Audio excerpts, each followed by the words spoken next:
नमस्कार। आप देख रहे हैं एनडीबी टुडे। मैं हूं केपी तिवारी।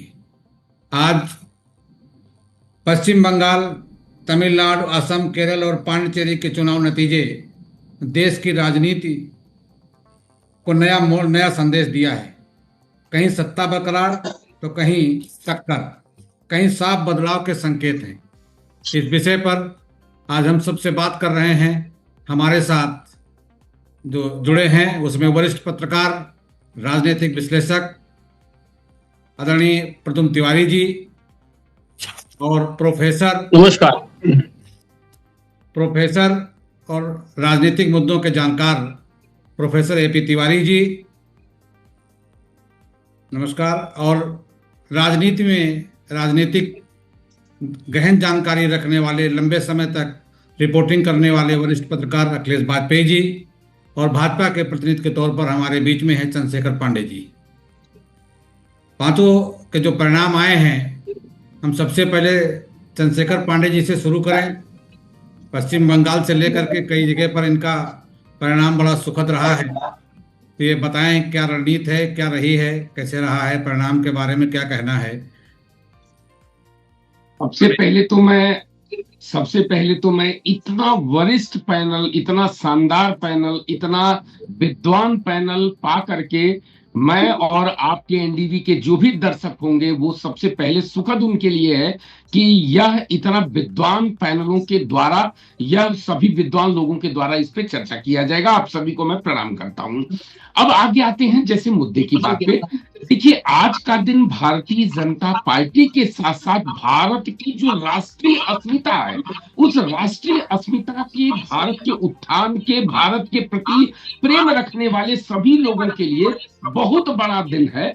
क्योंकि भारत में बंगाल वो धरती है जहां से भारतीय जनता पार्टी, संघ और राष्ट्रवाद की, भारतीय राष्ट्रवाद की एक तरह से हम शुरुआत भले ही ना करें, लेकिन वहां से विकास और प्रखर विकास तो निश्चित रूप से हमें मानना पड़ेगा। जैसे कि आदरणीय रविन्द्रनाथ टैगोर जी से लेकर श्यामा प्रसाद मुखर्जी से लेकर के ये सभी लोग वहां से रहे। और इसके अलावा भारत की आजादी के पूर्व में जितने बड़े संघर्ष हुए, चाहे वो हमारे क्रांतिकारी यानी कि जो सशस्त्र संघर्ष हो और या वैचारिक संघर्ष हो, इन सभी में बहुत बड़ा बंगाल का योगदान है। लेकिन स्थिति में आज बंगाल में जहां पर कतिपय किसी कारण से और एक अंतरराष्ट्रीय परिस्थितियों के तहत बंगाल के लोगों को भारतीय राष्ट्रीय जो संस्कृति थी, भारतीय उपमहाद्वीप का जो कल्चर था, यहाँ की जो एक सबका सामंजस्य बना के समरसता सद्भाव का जो एक संस्कृति थी, वह हटा करके हिंसा की ओर बढ़ने का कहीं न कहीं से कार्य हो गया। और हम लोगों ने देखा कि लंबे दौर तक बंगाल के पूरी जनता इस बात से भी प्रेरित रही कि वहां पे सदैव, चाहे वो नक्सल के रूप में हो, चाहे कम्युनिज्म के रूप में हो, जो भारतीय उपमहाद्वीप के बाहर की विभिन्न प्रकार के प्रयोग की वो धरती बन गई और वह हिंसा का वो प्रेरणा स्थल बन गया, जहां से नक्सल जैसे एक छोटी सी जगह नक्सलवाद के रूप में पूरे देश के प्रत्येक जगह अपने जड़े जमा लिया और आधा सदी हमको ऊपर लड़ने में चला गया। ये हमारे देश का बहुत दुर्भाग्य था। आज बहुत सुखद पहलू है और मैं इस चीज के लिए आदरणीय अमित शाह जी को, जो उनके संगठनात्मक क्षमता, आदरणीय मोदी जी जो उनकी गारंटी, सभी भाजपा नेता, सभी बुद्धिजीवियों, सभी राष्ट्रवादियों, ये सभी के बधाई का दिन है। पश्चिम बंगाल के चुनाव पे 2-3 बातें मैं अपनी विशेष रूप से जो जोड़ूंगा। पहली बात तो ये कि इस चुनाव में पहली बार हुआ है कि भारतीय जनता पार्टी के ऊपर किसी भी प्रकार का हिंदू मुस्लिम करने का आरोप ही किसी ने नहीं लगाया। और सारे विश्लेषक और विपक्षी इस बात से परेशान थे कि विपक्षी को लग रहा था कि ये हिंदू मुस्लिम का वो इंतजार कर रहे थे बड़े स्तर पे हो, पर भाजपा ने हिंदू मुस्लिम के बजाय महिला सम्मान, विकास और सुरक्षा, यानी कि वहां पर जो विकास है और सुरक्षा है, इन दोनों को मुद्दा बना करके चुनाव लड़ा। और निश्चित रूप से जनता ने वहां पे स्वयं में अपने आप में, क्योंकि बांग्लादेश के कारण जो घुसपैठ हो रही थी और जो वहां तुष्टीकरण का चरम था, उन दोनों के कारण वह स्वतः अपने आप पूरा हिंदू यूनाइट हुआ। और कई लोगों का कहना है कि वहां पे मुस्लिम वोट भी मिले। तो इसीलिए यह एक बहुत शानदार प्रयोग था। यह इसके बारे में, असम के बारे में कुछ कहने की जरूरत नहीं, मुझे लगता है कि सब कुछ सभी लोगों को स्पष्ट था, क्योंकि हेमंत बिश्व शर्मा जी ने जिस प्रकार से शानदार तरीके से पूरा वहां पे असमियत और भारतीयता दोनों को मिक्स कर दिया, दोनों की, दोनों जो संस्कृति को, भारतीय संस्कृति और जो असमिया संस्कृति है, वो दो थी नहीं, पर जो कतिपय लोगों ने अलगाव किया था उसको फिर से वापस उन्होंने एक करने का काम कर दिया। और वहां पे मुस्लिम समाज के भी एक बड़े वर्ग को, जो वहां का स्थानीय मुस्लिम था, उसको जोड़ते हुए एक बड़ा शानदार कॉकटेल, या यूं कह ले कि एक सामंजस्य बना दिया, जिसका परिणाम ये है। और तीसरा एक बड़ा गंभीर जो मेरा मत है कि तमिलनाडु का चुनाव निश्चित रूप से सबसे बड़ा चुनाव है, महत्वपूर्ण चुनाव है, क्योंकि वहां पे स्टालिन जैसे लोग थे जो सुबह से शाम तक उनको लगता था कि वो भारतीय अस्मिता, भारतीय संस्कृति, भारतीय राष्ट्रवाद, इसके खिलाफ नमक खा करके बिल्कुल सुबह से शाम तक सबसे घिनौने शब्दों का और बदनीयती के साथ प्रयोग करते थे। ऐसे लोगों का कमजोर होना और विजय चंद्रशेखर जी जैसे लोगों का आना, ये हमारे लिए बहुत ही गर्व की बात है। आप आगे की वाणी, बहुत आप आदरणीय सी तिवारी। बहुत बहुत धन्यवाद पांडे जी। आज का जो बंगाल का चुनाव परिणाम है, 5 प्रदेशों में भले चुनाव परिणाम आ रहे हों, लेकिन सबसे ज्यादा चर्चा और सबसे अधिक बात बंगाल की ही देखी जा रही है, जहां भारतीय जनता पार्टी पहली बार जो है वो वहां सत्ता में आ रही है, आती हुई दिख रही है, साफ तौर पर उसको दिखाई दे रहा है। तो इसमें क्या बदलाव है, क्या दिखा है, अखिलेश वाजपेयी जी से निवेदन करेंगे कि वो बताएं कि बंगाल का जो बदलाव हुआ है उसके पीछे की रणनीति क्या रही है। क्या ममता का एंटी इनकम्बेंसी था, या भारतीय जनता पार्टी की कोई रणनीति थी जिसके कारण वो सत्ता में आई है। आदरणीय अखिलेश वाजपेयी जी। मेरी समझ से जो बंगाल का चुनाव है, मैं थोड़ा पांडे जी से अलग बात ले जाना चाहूंगा। मेरी समझ से अब भी न मुस्लिम्स का वोट मिला है और न ये जो है तो भाजपा के सर्व समाज नार की जो सर्वधर्म संभाव नारे की कोई जीत है। बंगाल की धरती को हमको समझना पड़ेगा। बंगाल वो धरती है जहां से अंग्रेजों ने हमारे देश में प्रवेश किया था। बंगाल वो धरती है जो है तो गर्व से कहो हम हिंदू हैं, स्लोगन देने वाले विवेकानंद की धरती है, जिनके जो है गुरु रामकृष्ण परमहंस की धरती है, शक्ति की अवतार माँ काली की धरती है, बहुत और हमारे जनसंघ के संस्थापक और डॉक्टर श्यामा प्रसाद मुखर्जी की धरती। बंगाल की जीत जो है, तो बंगाल की जीत भाजपा के राष्ट्रवाद और भाजपा का जो कटोगे तो कटोगे जो योगी जी ने नारा दिया था, उसके बाद हरियाणा, महाराष्ट्र, बिहार से होते हुए ये नारा बंगाल पहुंचा। और बंगाल में भी मेरी समझ से ये हिंदुओं की एकजुटता की जीत है। भाजपा के जो है तो जो अमित शाह ने नारा दिया था 2017 में लखनऊ में आकर के कि हमको जो 60-40 की लड़ाई को बनाना है, तो बंगाल की धरती की जीत वो भाजपा के उस नारे की जीत है जिसमें उन्होंने 60-40 का रेशियो बनाने को कहा था वोट को। तो वहां पे देखिए हम वोट जो मिला है, वोट का जो परसेंटेज है, वोट का जो रेशियो है बीजेपी के पक्ष में, वो 50% से अधिक दिख रहा है।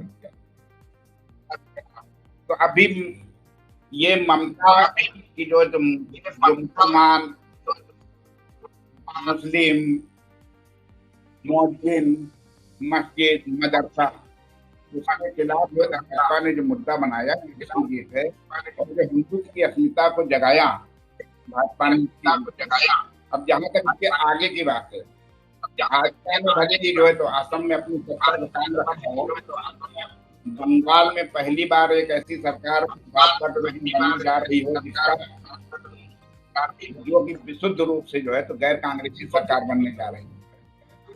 इन सब के बावजूद हमको ये देखना होगा कि बीजेपी का प्रदर्शन अभी उतना बढ़िया न दिख रहा हो, केरल में भी उतना बढ़िया न दिख रहा हो, लेकिन जो सारे पांचों राज्यों का जो मैसेज है वो मेरी समझ से मैसेज ये है कि भाजपा का जो नारा था वो सही मायनों में जो है तो साकार दिख रहा है।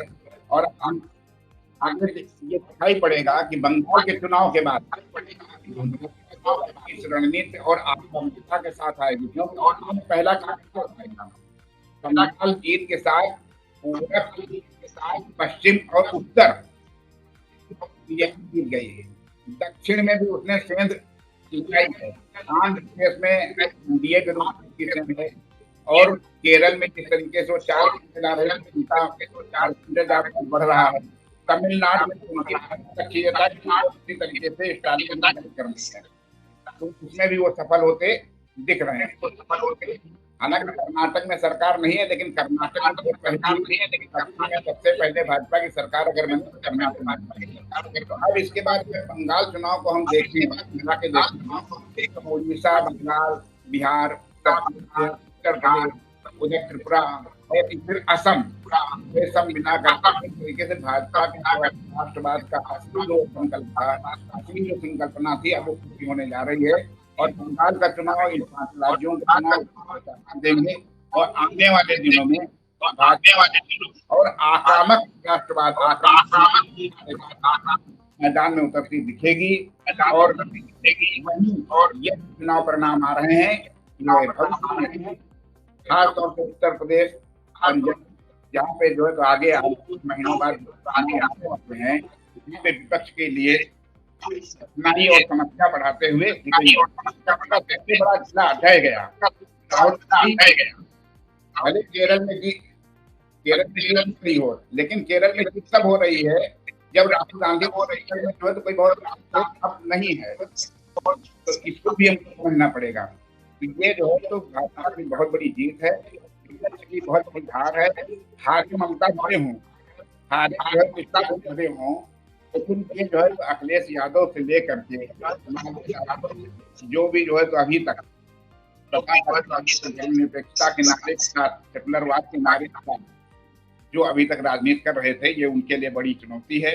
और आने वाले दिनों में भाजपा का और विस्तार की संभावना इससे दिख रही है। बहुत बहुत धन्यवाद अखिलेश भाई साहब। अब मैं आदरणीय प्रद्युम्न तिवारी जी से जो पूछना चाहता हूं कि बंगाल में वोटों ने भाजपा पर जितनी ममता दिखाई है, या फिर तमिलनाडु में जो बड़ा एक सवाल खड़ा हुआ है कि वहां जो विजय मिल रही है, बड़े दल के रूप में उभरे हैं, उनको कौन साथ देगा?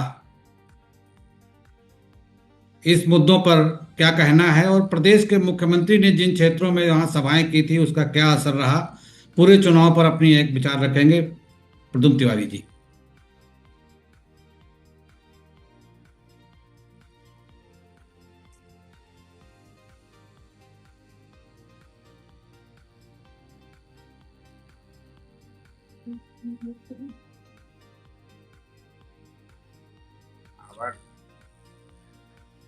आवाज नहीं आ रही है।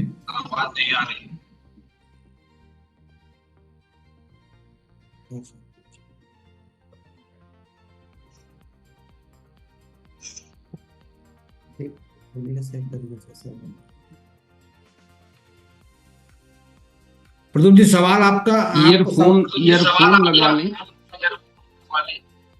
सवाल जी, सवाल मैं दोहरा देता हूं कि मैंने सवाल मुझसे है। जी, सवाल मुझसे है। जी, सवाल है कि सवाल मुझसे है। जी, आपसे कहना है कि बंगाल में 5 राज्यों के जो चुनाव हुए हैं, इसमें सबसे अहम पश्चिम बंगाल का चुनाव, जिस पर सारे देश की निगाहें टिकी हुई थी। इस बार देखा गया है कि पश्चिम बंगाल की जो राजनीति, उसका रक्त रंजित चरित्र, अब की से उसमें बड़ा बदलाव हुआ। पश्चिम बंगाल में आजादी के पहले से लेकर आजादी के बाद तक रक्त रंजित इतिहास से ही सत्ता हथियाई गई है। चाहे वो सिद्धार्थ शंकर रे एक जमाने में कांग्रेस के मुख्यमंत्री रहते हुए हो, चाहे वो उसके बाद ज्योति बसु जी की सरकार रही हो, और उसके बाद ममता ने भी उसी रक्त रंजित इतिहास से सत्ता वहां हासिल की। 15 सालों से वहां जो सत्ता पर काबिज थी ममता बनर्जी, लेकिन इस बार जो राजनीतिक उसका चरित्र बदला है वो है शांतिपूर्वक चुनाव और भारी संख्या में मतदान।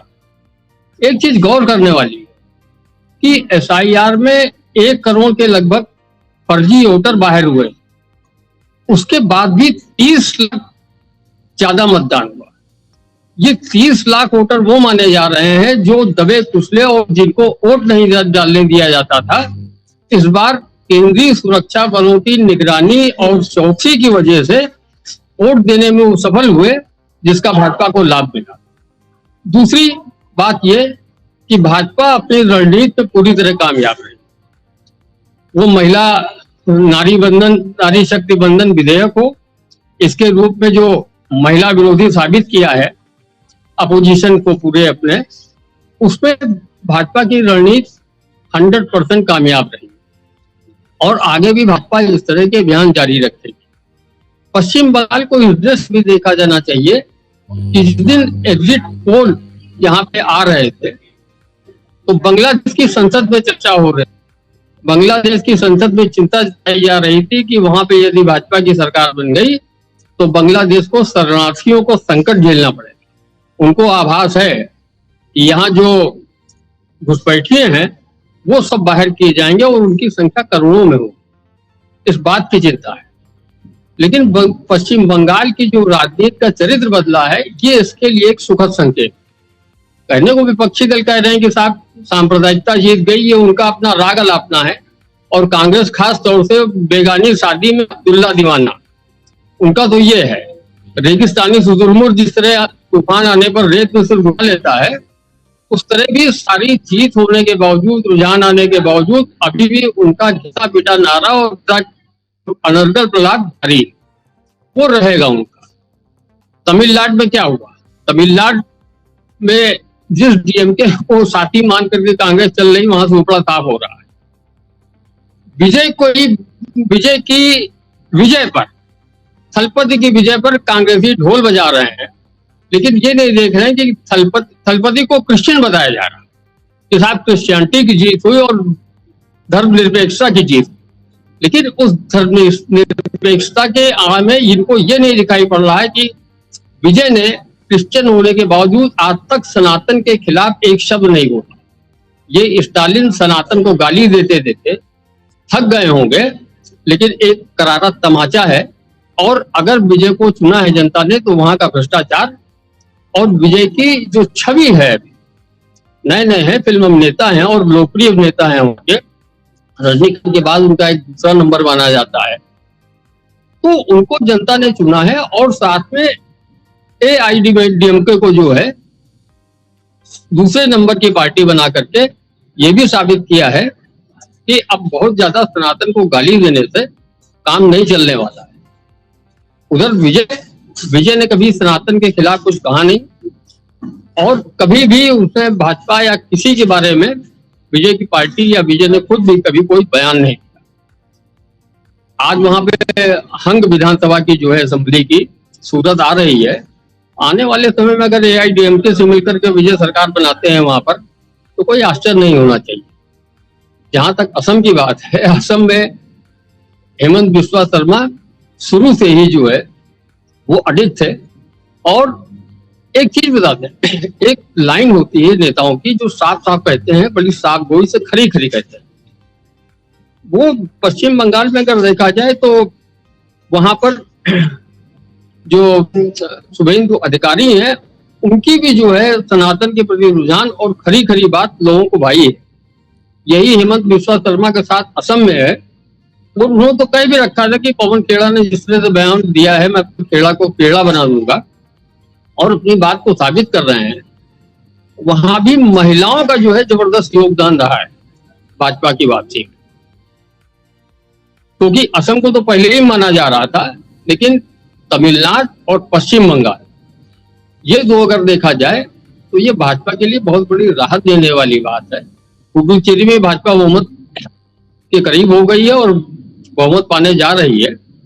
केरल में भाजपा के लिए कुछ गंवाने को कुछ था नहीं, वहां भी उलटफेर हो गया है, तो कांग्रेस उसमें जरूर अपने गाल थपथपा सकती है कि हमको मिल गया है वहां पर। तो एक वो होता है ना कि वो नागनाथ और सांपनाथ, तो नागनाथ गए तो सांपनाथ आ गए। तो वहां पे तो कंडीशन केरलम की इस तरह चल रही है कि केरलम की अभी फ्यूचर में केरलम को बहुत कुछ देखना है और वहां बहुत कुछ होना है, ये निश्चित तय है। और फिलहाल पश्चिम बंगाल को लेकर के कहा जा सकता है कि आने वाले समय में पश्चिम बंगाल की सूरत बदलेगी और पश्चिम बंगाल में आने वाले समय में अन्य दलों को सत्ता दोबारा हासिल करने में पापड़ बेलने पर। बहुत बहुत धन्यवाद। अब हम प्रोफेसर साहब, जिनको आर्थिक से लेकर के राजनीतिक विश्लेषक के रूप में अपनी बड़ी भूमिका पूरे प्रदेशों में और देश में निभाते हैं, अब उनसे पूछेंगे कि क्या जो चुनाव नतीजे आए हैं, जैसे सनातन की बात कही गई, बटोगे तो कटोगे की बात कही गई, या SIR की बात कही गई, इन सब मुद्दों को कितना असर रहा है भारतीय जनता पार्टी को बंगाल से लेकर के, और वहाँ हैट्रिक लगाने से लेकर पांडिचेरी जीतने और दूसरे प्रदेशों में भी अपनी अहम भूमिका की जोरदारी उपस्थिति करने में ये AP तिवारी जी। देखा जाए तो जहां तक पश्चिम बंगाल का संबंध है, जो बीजेपी की एक बड़ी जीत हुई है, उसकी एक बड़ी वजह है ममता बनर्जी का कुशासन। और जब मैं कुशासन कह रहा हूं तो इसका भी कई फलक है, इसके भी कई एक घटक हैं। जैसे कानून व्यवस्था को लिया जाए, महिला सुरक्षा को लिया जाए, महिलाएं असुरक्षित अनुभव कर रही थी, लोग असुरक्षित अनुभव कर रहे थे। साथ ही साथ ये एक महत्वपूर्ण बात है कि जिस प्रकार ममता बनर्जी का जो शासन था वो भ्रष्टाचार में संलिप्त हुआ, अपराधियों को बचाने की कोशिश की गई। अपराध होते हैं तो स्वाभाविक है कि ये अपेक्षा की जाती है सरकार से, अच्छी सरकार से, कि भ्रष्टाचारियों को और अपराधियों को बचाया नहीं जाएगा। तिवारी जी, एक बड़ी महत्वपूर्ण बात यह है और इससे एक संदेश राष्ट्रीय राजनीति को और क्षेत्रीय राजनीति के लिए भी जाता हुआ दिखता है। बड़ी महत्वपूर्ण बात है कि वाजपेयी जी ने भी उस बात को रखा, प्रद्युम्न जी ने भी, कि एक जो सनातन के प्रति मतदाताओं की जो एक आस्था है वो सुदृढ़ हुई है, कह सकते हैं। और ये जो सुदृढ़ता है सनातन के प्रति एक जो कहेंगे खास तौर पे झुकाव दिख रहा है, ये भी बहुत आगे तक जाने वाला है। जैसा प्रद्युम्न जी ने कहा कि जो परिणाम सामने है, सरकार बन जाना और सरकार के बनने के बाद बीजेपी के लिए एक दीर्घकालीन कह सकते हैं अनुदृष्टि से काम करना पड़ेगा, एक लॉन्ग टर्म पर्सपेक्टिव में काम करना पड़ेगा। जैसे यदि कुशासन ममता कर रहा है तो उसको विस्थापित करके सुशासन को स्थापित करना है, एक अधिक जवाबदेह कह सकते हैं सरकार की स्थापना करनी होगी। एक और महत्वपूर्ण कड़ी पश्चिम बंगाल के बारे में मैं रखना चाहूंगा कि अगर विकास को देखा जाए तो विकास एक प्रकार से स्टैग्नेशन झेल रहा था पश्चिम बंगाल, मतलब एक स्थिरावस्था थी वहां, विकास कह सकते हैं मोटे तौर पे नहीं हो रहा था। यही नहीं, जो आर्थिक दुश्वारियां थी राज्य की वो काफी बढ़ी हुई नजर आती हैं। जैसे अगर देखा जाए तो लगभग राज्य के घरेलू उत्पाद का जो राज्य की आय होती है 40% ऋण या कर्ज भार था। इसका मतलब कि राज्य ममता सरकार कर्ज में डूबी हुई थी। साथ ही साथ लगभग 35% जो सरकार का राजस्व होता है वो खर्च हो रहा था अनुत्पादक मदों पर, जिनको हम लोग कमिटेड एक्सपेंडिचर कहते हैं। ब्याज है, सब्सिडी है, और वेतन का खर्च, ऑफ बजट लायबिलिटी बहुत ज्यादा, यानी एक जो राजकोषीय कह सकते हैं संकट ऊपरी तौर पर दिख रहा था, वो बहुत गहरा बना हुआ था। ये वैसे तो मतदाता को सीधे असर नहीं करता कह सकते हैं, ये एक तकनीकी पक्ष होता है कि कोई राज्य सरकार घाटे में चल रही तो आम आदमी को उससे बहुत लेना देना नहीं होता, लेकिन उसका जो फलितार्थ होता है, उसका जो परिणाम होता है, आम आदमी को भोगना पड़ता है उसका भार। अब ये एक जाहिर सी बात है कि अगर सरकार भ्रष्ट है तो उसके खिलाफ एक मैंडेट आया है, भ्रष्टाचार के खिलाफ ये मैंडेट पश्चिम बंगाल का है। मेरा आकलन है कि मेरे रेकनिंग में, मेरी कह सकें असेसमेंट में, यही जो है तमिलनाडु की स्थिति है। मतलब एंटी इनकम्बेंसी जो एक कह सकते हैं सत्ता विरोधी जो एक लहर सी दिख रही है, और उसकी बड़ी वजह है भ्रष्टाचार। भ्रष्टाचार में ये संदेश राष्ट्रीय राजनीति के लिए भी है, मैं बार बार कह रहा हूं, क्षेत्रीय राजनीति के लिए भी है, राज्यों के लिए भी है, जो भविष्य में भी चुनाव होने हैं उनके लिए भी, कि भ्रष्ट सरकारों को अब जनमानस धीरे धीरे क्रमिक रूप में एक बेस्ड मैनर में अस्वीकार कर रहा है। और जाहिर सी बात है कि वो जो एक कहा जाता है कि उसके पास, मतदाता के पास तो उसका अपना मत होता है, जब चुनाव होते हैं तो चुनाव में वो सत्ताधारी दल के खिलाफ होता है। तो एक जो एंटी इनकम्बेंसी का फैक्टर है।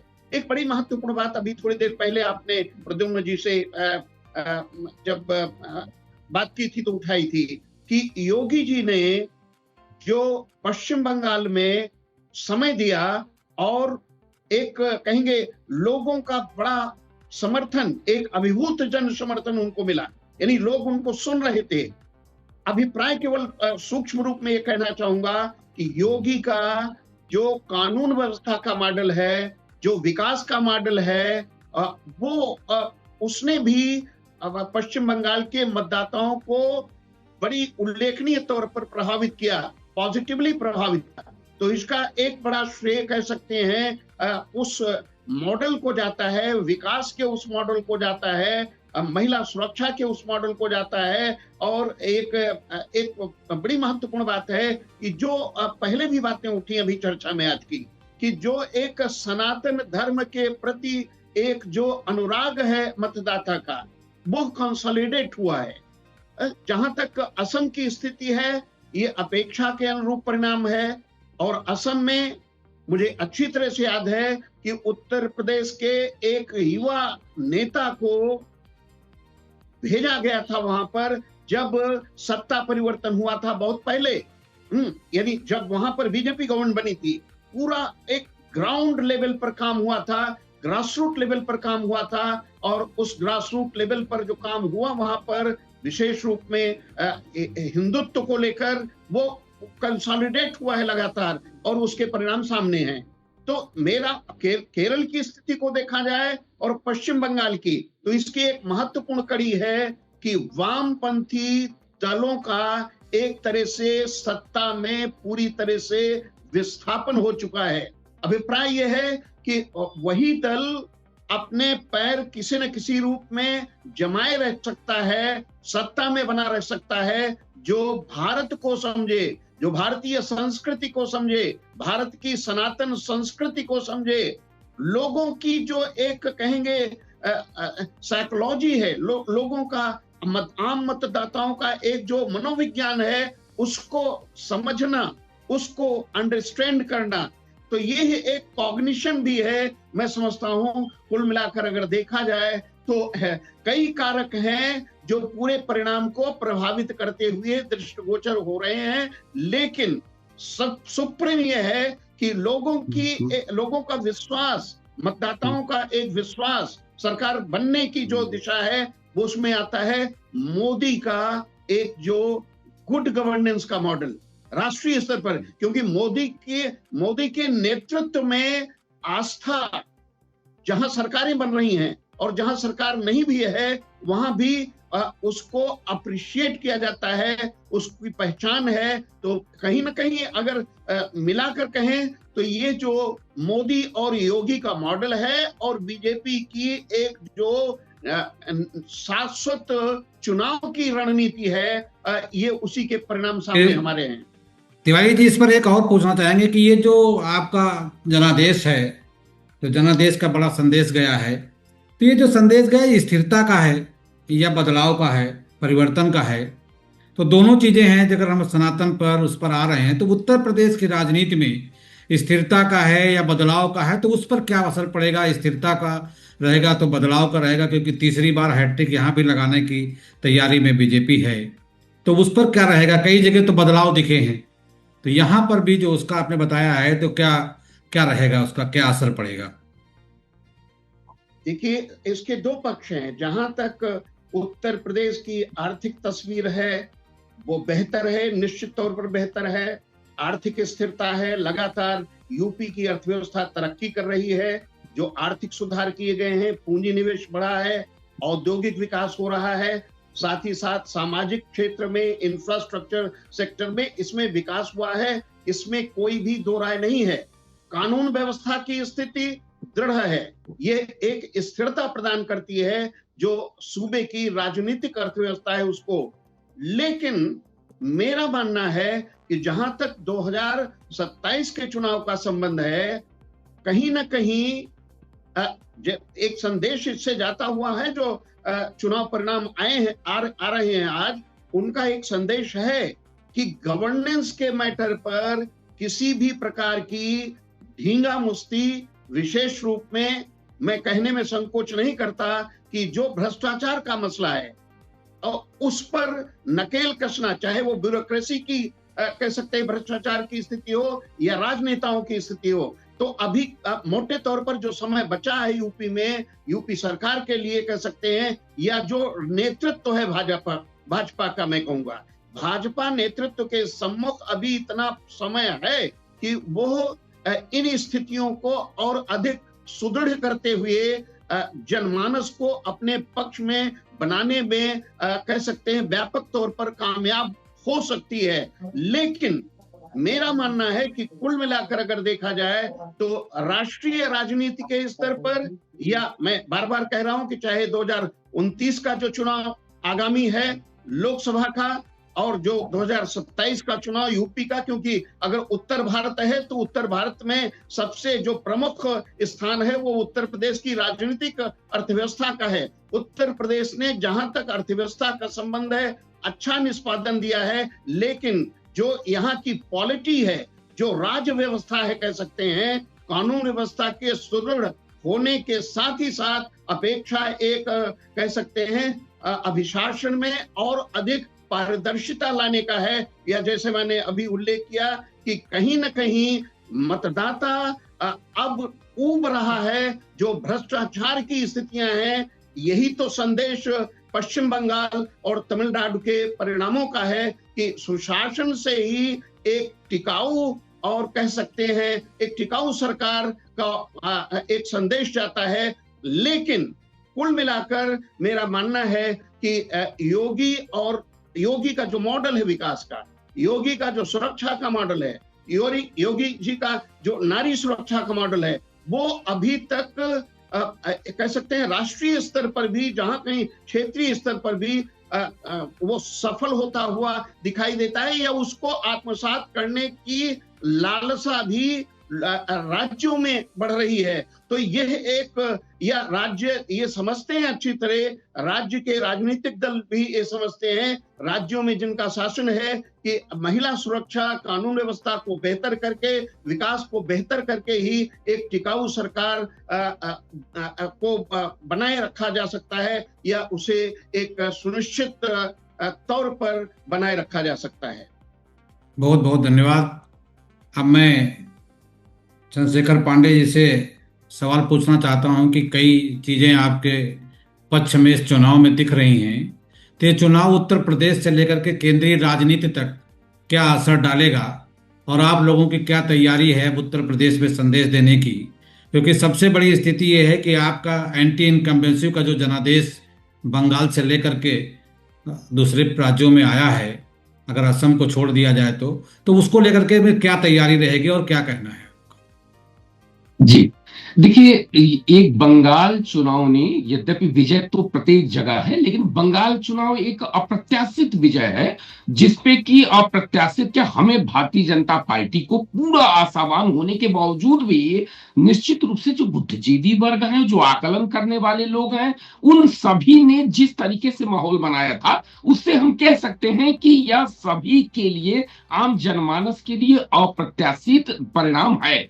यह परिणाम भारतीय जनता पार्टी को पूरे देश में तो ऊर्जा देगा ही देगा, लेकिन उत्तर प्रदेश में विशेष ऊर्जा देगा, क्योंकि यह बंगाल का चुनाव मोटे मोटे तौर पे 3 चीजों पे है। पहली, आपने पूरे चुनाव में देखा होगा कि महिला सुरक्षा पूरी चर्चा का प्रथम बिंदु रहा। महिला सुरक्षा वो शब्द है जिसे आप मोटे तौर पे कह सकते हैं कि राजनीति के अंदर उत्तर प्रदेश में किसी सरकार ने, चुनी हुई सरकार ने स्वयं अपने ऊपर अपना आधार बना लिया कि यदि हमारे किसी भी माँ, बहन, बेटी, परिवार के ऊपर कोई भी खतरा आएगा तो हम उसको छोड़ेंगे नहीं। यानी कि कानून व्यवस्था में महिला सुरक्षा और कानून व्यवस्था को जिस मजबूती के साथ राज्य की प्रमुख नीति में शामिल किया गया, वह प्रदेश उत्तर प्रदेश है। वो मुख्यमंत्री आदरणीय योगी आदित्यनाथ जी हैं, और उन्होंने यह कार्य, उनका यह प्रभाव, उनका यह चर्चा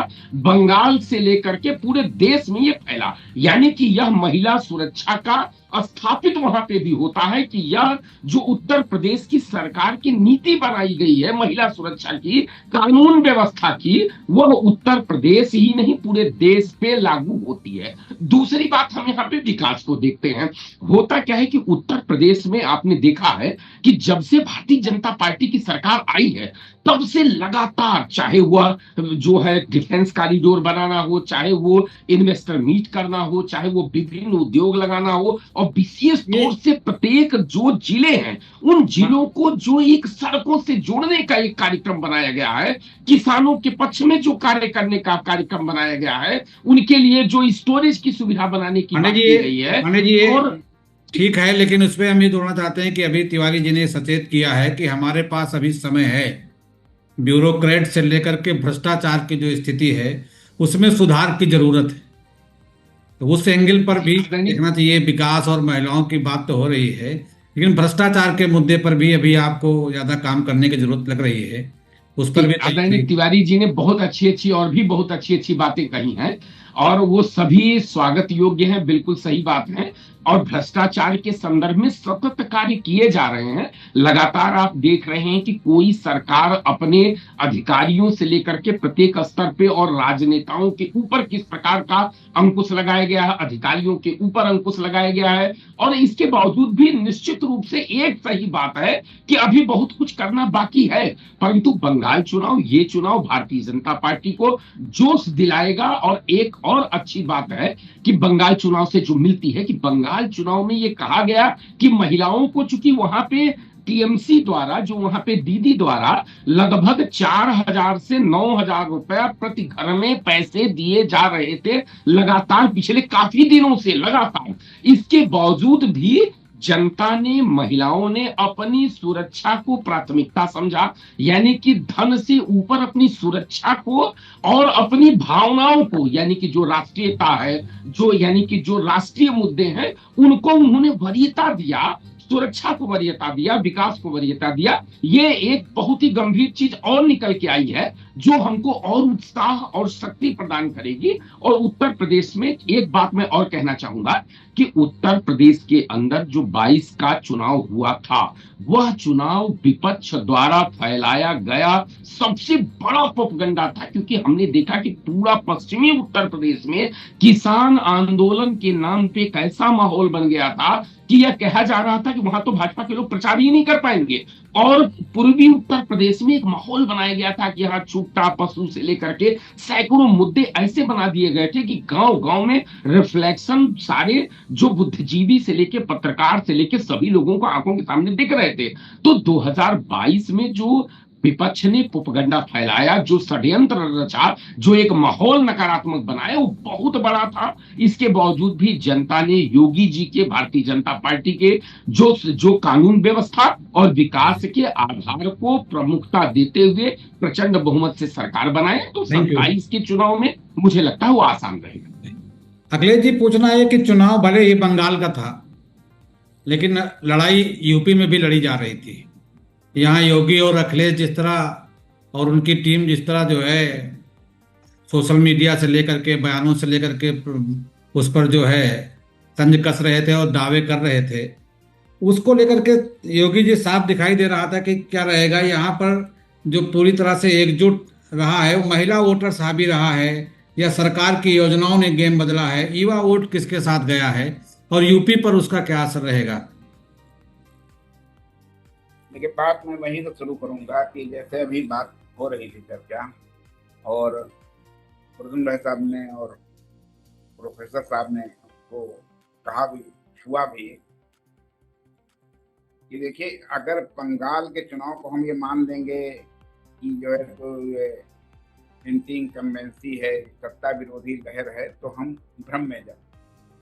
मेरी समझ से फिर कि हम जो तो किसी सार्थक निर्णय पे और सटीक उस पे नहीं पहुंचेंगे, और ये वहां के मतदाताओं के साथ भी अन्याय है, मुझे लगता है, कम से कम मेरी जो निजी राय है।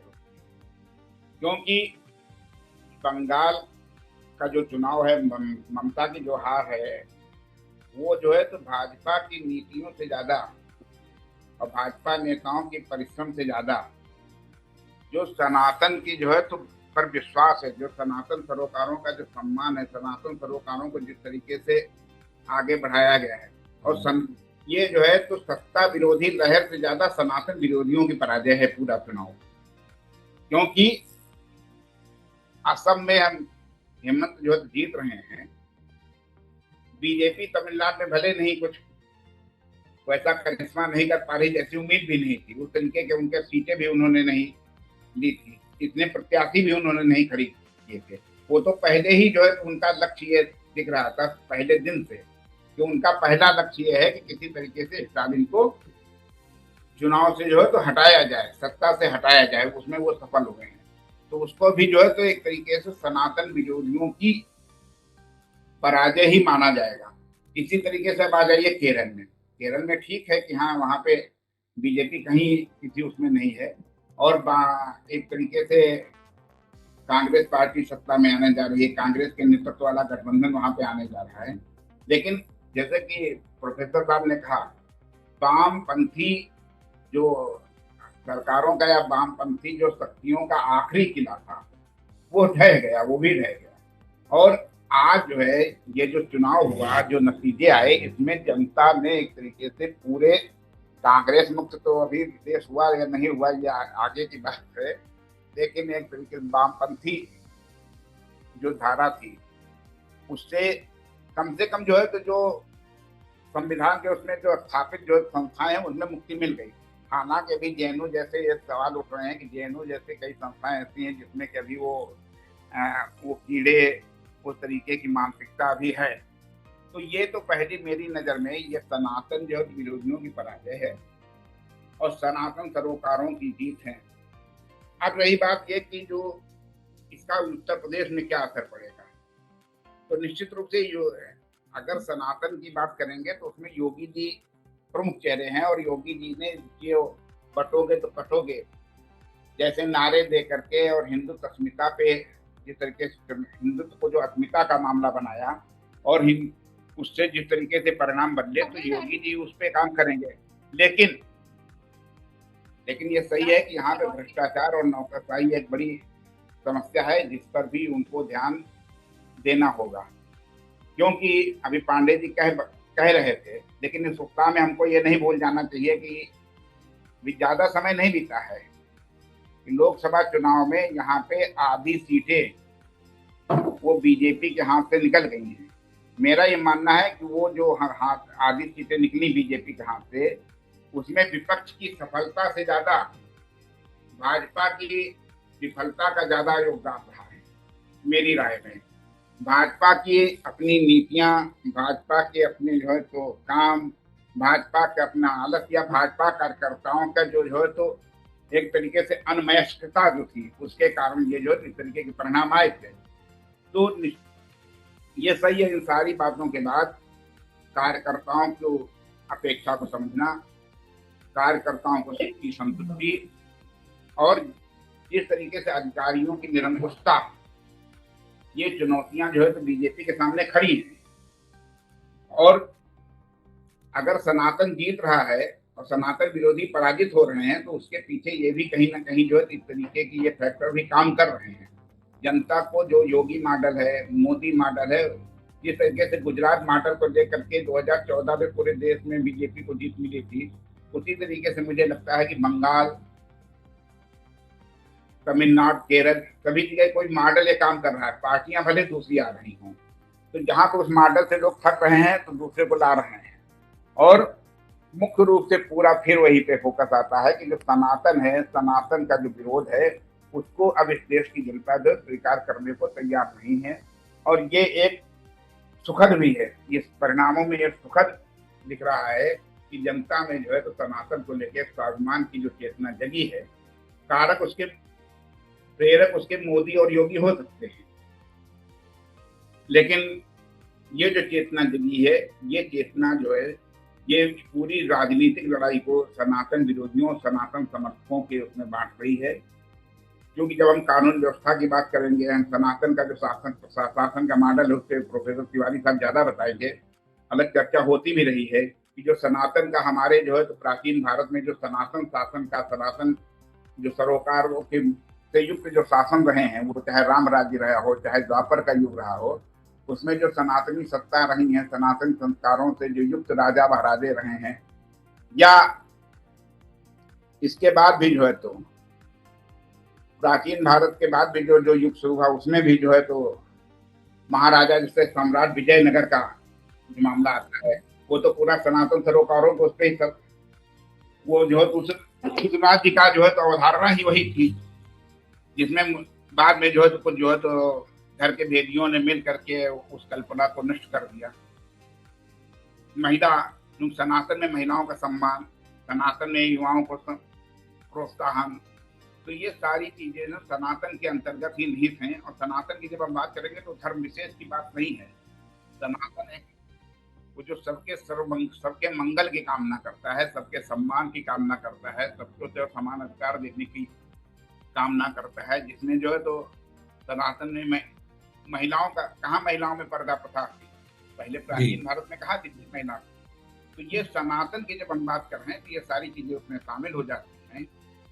लेकिन ये सनातन के जो है विरोधी हैं, उनकी पराजय तो है इसमें, लेकिन इतनी सावधानी भी है कि हम जो भी सरकारें हैं जहाँ भी हैं, उन भाजपा की जो सरकारें हैं उनको सावधानी बरतनी पड़ेगी कि सनातन के जो सरोकार हैं उनके अनुसार अगर सत्ता प्रशासन में कुछ नहीं चल रहा है, कुछ कहीं पे कुछ खामियां दिख रही हैं, तो उनको जल्द से जल्द ठीक कर लें, तो परिणाम और सार्थक आएंगे। अन्यथा कुछ चुनौतियां जरूर रहेंगी। हालांकि अंत में फिर मैं यही कहूंगा कि विपक्ष के लिए समस्या बढ़ी है, और अब उनको जो है तो अगर वो इस राजनीति में के मैदान में किसी प्रमुख भूमिका में रहना चाहते हैं तो उनको भी अपनी नीति में बदलाव करना होगा। सनातन का विरोध अब इस देश में नहीं चलेगा। कुल मिलाकर के इन 5 राज्यों के चुनाव ने, परिणामों ने ये एक बार फिर बता दिया है। थैंक यू, धन्यवाद।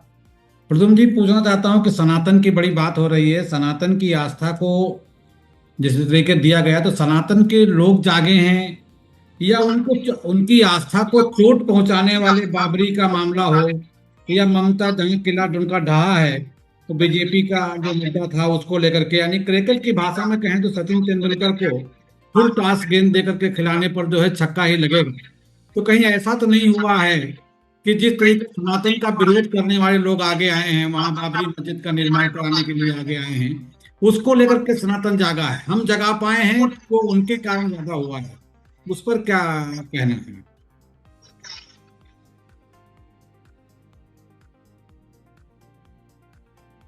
तो सवाल दोहरा दीजिए।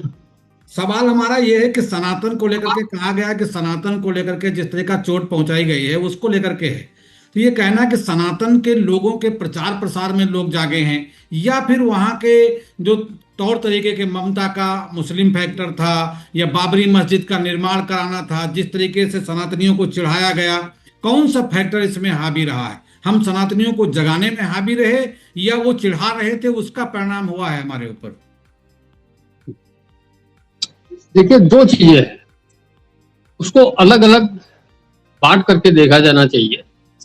जहां तक सनातन का सवाल है, अब जिस तरह वहां पे हुमायूं कबीर इलेक्शन जीत रहे थे, और अभी इसमें पोजीशन पता नहीं क्या है, लेकिन वो इलेक्शन जीत रहा है। जिस तरह बाबरी मस्जिद बनाने का उसने ऐलान किया हुमायूं कबीर ने, तो हुमायूं कबीर को लेकर के और एक बड़ा रिएक्शन सा था। ममता ने अपनी पार्टी से निकाल भी दिया, लेकिन उसको दिखावा समझा गया कि ये सिर्फ दिखावा है, क्योंकि अंकुश लगाना और दिखावा करना, अंकुश लगाना और मुंह से कुछ बोलना, ये तीनों अलग अलग बातें होती हैं। तो हुमायूं कबीर को लेकर के लोगों में रोष रहा, सब कुछ रहा, ये सब ठीक था। लेकिन जहां तक सनातन की बात है, तो भारतीय जनता पार्टी अपने इस मूल मुद्दे को जगाने में कामयाब रही है, और इसका व्यापक प्रभाव भी पड़ा है। भले ममता बनर्जी ने काली पूजा और तमाम पूजाओं में जो है शिरकत करके और ये दिखाने की कोशिश की है कि साहब हम उनके साथ हैं, लेकिन पश्चिम बंगाल का मैं फिर कह रहा हूं कि पश्चिम बंगाल की राजनीति का चरित्र बदला है। लोग इसको इस रूप में देखें कि वहां पे शांतिपूर्ण तरीके से जिस तरह चुनाव हुआ, और जो लोगों के अंदर एक बिल्कुल बेहोशी का भाव भरा हुआ था, एक उनके अंदर जो बिल्कुल भड़ास थी, वोट नहीं डाल पा रहे थे, और टीएमसी के, जिस तरह भाजपा के शब्दों में कहा जाए, टीएमसी के गुंडे उन्हें रोकते थे। और ये 7 चीजें हैं कि वहां अभी उस दिन भी, जिस दिन चुनाव हुआ है बंगाल में, भाजपा प्रत्याशी का सर फूटा है और दौड़ाया गया है। तो वहां पे लोगों के अंदर जो ये भड़ास थी, ये भड़ास वोटों के रूप में सामने आई है, और वो इतने सशक्त और सुरक्षा बलों की वजह से संभव हुआ है कि वो लोग वोट देने निकल सके। एसआईआर का जो नैरेटिव था ममता का, वो बिल्कुल सफल नहीं हो पाया, और उसको मुखालफत को लेकर के जो बड़े बड़े भाषण और आंदोलन की बात हो रही थी, वो सब एक झटके में धराशायी हो गए। भाजपा के लिए सबसे बड़ी चुनौती यह है, खुश हो रही है ठीक है, लेकिन भाजपा के लिए आज की तारीख में सबसे बड़ी चुनौती यह है कि वो इतनी बड़ी लकीर खींचे कि विपक्षी दलों को उस लकीर को छोटा करने में पसीने छूट जाएं। और भाजपा के लिए ये खुश होने की बात के साथ ही चुनौती भी है कि भाजपा वहां क्या करती है। और एक चीज बता दें कि वहां पे भाजपा शुरुआती दिनों में जो काम करने जा रही है, और भाजपा की जो विजय हुई है, ये चुनाव परिणाम चाहे वो तमिलनाडु के हों, चाहे वहां के हों, पश्चिम बंगाल के, और चाहे असम के हों, अगले साल होने वाले यूपी के चुनावों पर भी इसका असर पड़ना है। यूपी में जो गणित है, यहाँ चुनावी गणित थोड़ा भिन्न है। एक तरफ अखिलेश है, यहाँ सीधी लड़ाई नहीं है, अखिलेश भी हैं और भाजपा के साथ में, एक तरफ मायावती भी है, कांग्रेस भी है, लेकिन वो अभी नगढ़ स्थिति में, इतनी मजबूत स्थिति में नहीं है। लेकिन यहाँ भी अल्टीमेटली होने वाली तिकोनी लड़ाई जो है वो दिखाई पड़ने वाली है। उत्तर प्रदेश में नारी वंदन शक्ति अधिनियम जो है, नारी शक्ति वंदन अधिनियम, उसको लेकर के भाजपा ने जो इतना मूवमेंट किया है, पहली बार सरकार सड़क पे निकल करके आई है, पूरा एक आंदोलन हुआ है। तो यूपी के चुनाव में मैं फिर कह रहा हूं कि ये इस बार महिलाएं गेम चेंजर होंगी। पश्चिम बंगाल में भी ये हुआ है। पश्चिम बंगाल का यूथ जो भड़का हुआ था, वहां बेरोजगारी है, वहां भ्रष्टाचार चरम पे था, वहां जिस तरह शिक्षा विभाग की भर्तियों में घोटाला हुआ, ये सब चीजें काउंट कर रही थी पूरा वहां पर, और एंटी इनकम्बेंसी के साथ में बाकी रही सही कसर सनातन ने पूरी कर दी। इसलिए भाजपा को बड़ी सावधानी के साथ जो है वो वेस्ट बंगाल में अपनी सरकार चलानी होगी, जिसका आने वाले साल में जब उत्तर प्रदेश में चुनाव होंगे तो उनको वहां भी कहने के लिए कुछ होगा, और उसका प्रभाव निश्चित रूप से यहाँ पड़ने जा रहा है। यहाँ मुख्यमंत्री योगी आदित्यनाथ जिस तरह खरी खरी बात करते हैं, पश्चिम बंगाल के चुनाव में 2000 प्रचार किया है, आजकल मुख्यमंत्री जी हर दूसरे दिन समीक्षा बैठकें कर रहे हैं, और इसलिए कर रहे हैं कि योजनाओं का लाभ धरातल तक पहुंच रहा है या नहीं, कोई बाधा आ रही है तो हमको प्रस्ताव दीजिए, उसको हम दूर करें, लेकिन हमारी विकास परियोजनाएं किसी हालत में रुकने ना पाए। इसके बावजूद उत्तर प्रदेश में इतना जरूर है कि अभी अफसरशाही को और चुस्त होने की जरूरत है, ताकि योगी जी और जो भाजपा का मिशन 27 है उसमें कोई बाधा ना आने पाए, और भाजपा अपनी तरफ से नारी शक्ति वंदन अधिनियम जो है उसको लेकर के जिस तरह हमलावर होने जा रही है, उसको विपक्षी दल बहुत जल्दी उसकी काट नहीं कर। इसमें से एक और पूछना था कि हेमंत विश्वकर्मा और योगी जी भाजपा के जो स्टार प्रचारक खुलकर सनातन की कार्ड खेलते हैं, उस पे विपक्षियों को हार दर हार का सामना करना पड़ रहा है। इसके बावजूद विपक्षी जो है बड़ा उसमें कोई परिवर्तन नहीं कर पा रहे हैं, क्या कारण है उसका?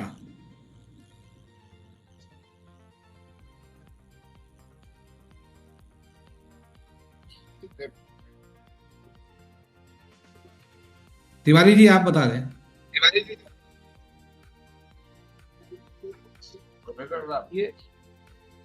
अच्छा, मुझसे है सवाल? हाँ जी, आपसे है, और ये हमका ये कहना था कि सनातन को लेकर एक बड़ी चर्चा आज हुई है इस बड़े कह सकते हैं परिसंवाद में। सनातन है क्या? एक को उसमें जिस बिंदु को मैंने पहले केंद्र में रखा, एक तरह से जैसे एक बात रखना चाहूंगा, सबका साथ, सबका विकास, सबका विश्वास, सबका प्रयास। तो ये कह सकते हैं कि ये जो मोदी का मॉडल है राज्य व्यवस्था और अर्थव्यवस्था का, ये एक तरह से कामयाब होता हुआ दिखाई देता है, अगर आज के जो चुनाव परिणाम आ रहे हैं उनको दृष्टिगत रखा जाए। एक बड़ी बात है सनातन की, जब हम बात करते हैं तो एक तो यह है कि राजनीतिक दल अपने पक्ष में मतों को अधिकतम करते हुए, राजनीतिक समर्थन को अधिकतम करते हुए चुनाव जीतना चाहते हैं और सत्ता पर काबिज होना चाहते हैं। लेकिन इसके मूल में जो एक तत्व है वो बड़ा महत्वपूर्ण है, वो है नैतिकता, एथिक्स। बड़ी महत्वपूर्ण बात है कि सनातन तो वही है जैसे जो चलता रहे, जो शाश्वत है, जो सस्टेनेबल है। अभी आपने इस बिंदु को पहले उठाया कि स्थायित्व जिसमें हो, तो सत्ता के स्थायित्व के लिए ये एक पूर्व शर्त है कि जो सरकारें हैं किसी भी स्तर पर, चाहे केंद्र सरकार है या राज्य सरकारें हैं, वो एक पारदर्शी कहेंगे पारदर्शी व्यवस्था दे, पारदर्शी कहेंगे गवर्नेंस को इंश्योर करें। एक बात यहीं पर जोड़ना चाहूंगा, प्रद्युम्न जी ने भी वो बात उठाई है कि अब जिम्मेदारी तो बढ़ गई है, चुनौती भी है बीजेपी के सम्मुख कि वो पश्चिम बंगाल को किस तरह पटरी पर लाए, विकास की गति को तेज करे। इस एक कड़ी के तौर पे मैं रख रहा हूं, महत्वपूर्ण बात है कि बीजेपी का जो सत्ता प्रतिष्ठान है, बीजेपी का जो संगठन है या जो राजकाज चलाने वाले लोग हैं, वो किस दूरदृष्टि से चलते हैं। अभी हाल ही में डॉक्टर अशोक लाहड़ी को नीति आयोग का उपाध्यक्ष नियुक्त किया गया। बड़ी महत्वपूर्ण बात है कि डॉक्टर लाहड़ी पश्चिम बंगाल में विधायक रहे हैं, वो चुनाव जीतकर भी आए, प्रख्यात अर्थशास्त्री हैं, और प्रख्यात अर्थशास्त्री को चुनाव परिणाम आने के पहले ही नीति आयोग का उपाध्यक्ष बनाने के पीछे मंतव्य क्या है कि पश्चिम बंगाल का अब त्वरित विकास होगा, टिकाऊ विकास होगा। केंद्र और राज्य के बीच में जो एक तादात्म्य अपेक्षित होता है, बेहतर तादात्म्य, जिसको राजनीतिक तौर पर कहा जाता है डबल इंजन की सरकार, तो ये जो डबल इंजन की सरकार है उसके परिणाम सामने होंगे। एक और महत्वपूर्ण बात मैं रखना चाहूंगा कि चाहे उत्तर प्रदेश है तो $1 ट्रिलियन विकास का लक्ष्य लेकर चल रहा है उत्तर प्रदेश, साथ ही साथ जो राष्ट्रीय स्तर पर 2047 तक कहेंगे एक विकसित भारत का स्वप्न संजोया गया है मोदी सरकार द्वारा। तो इसमें कहां तक मदद मिलने जा रही है, सबसे प्रमुख मदद जो मिलेगी वो होगी, मैं इस बात को केंद्र में रखना चाहूंगा कि एक तो है कि ग्रोथ को बढ़ाया जाए, विकास की दर को बढ़ाया जाए, लेकिन साथ ही साथ सामाजिक समावेशन हो, आर्थिक समावेशन उन समूहों, उन क्षेत्रों का हो जो अभी तक विकास से अपेक्षित रूप में लाभान्वित नहीं हुए हैं। लेकिन सबसे महत्वपूर्ण बात जिस पर सरकार का जोर है, बीजेपी गवर्नमेंट का जोर है, चाहे वो राज्य सरकार हो या केंद्र सरकार, वो है विकास की प्रक्रिया में एथिकल जनरेशन ऑफ वेल्थ। तो मैं समझता हूं ये एक जो महालक्ष्य है वो बहुत दूर तक राजनीतिक अर्थव्यवस्था को फलदायी बनाएगा। बहुत बहुत धन्यवाद आपका इन 5 राज्यों पर सभी लोगों का जो परिणाम आए हैं, उस पर जो इतिहास रचा गया है, उसको लेकर के वे कह सकते हैं कि 5 राज्यों के जो नतीजे साफ बताते हैं कि अब चुनाव सिर्फ लहर पर नहीं, उनके मुद्दे भी हावी रहते हैं, चाहे वो भ्रष्टाचार का हो, चाहे वो सनातन का हो, सनातन के प्रति आस्था का झुकाव का हो, या फिर महिला सुरक्षा का हो। इन सारे मुद्दों को लेकर के जो है इस चुनाव परिणाम सामने आए हैं। इसमें सनातन के काफ़ी बात सामने आई है कि सनातन के मुद्दे पर है। इसमें हमारा एक मानना और ये भी है कि सनातन को जितने लोग, आपने कहा जो नैतिक जिम्मेदारी हमारी है, नैतिक जिम्मेदारी का निर्वहन सनातन पे हमको तो करना है, लेकिन जो विरोधी पक्ष हैं, खासकर वो लोग जो बाबरी मस्जिद जैसे मामले, चिढ़ाने के मामले, एकजुटता के मामले पॉलिटिकल कर रहे हैं, उसके नतीजे भी सामने आए हैं कि उन नतीजों का क्या असर पड़ेगा। आप सभी का आज जुड़ने के लिए, एनडीटीवी के लिए बहुत जुड़ने के लिए धन्यवाद, बहुत बहुत आभार। नमस्कार। नमस्कार आप सभी को।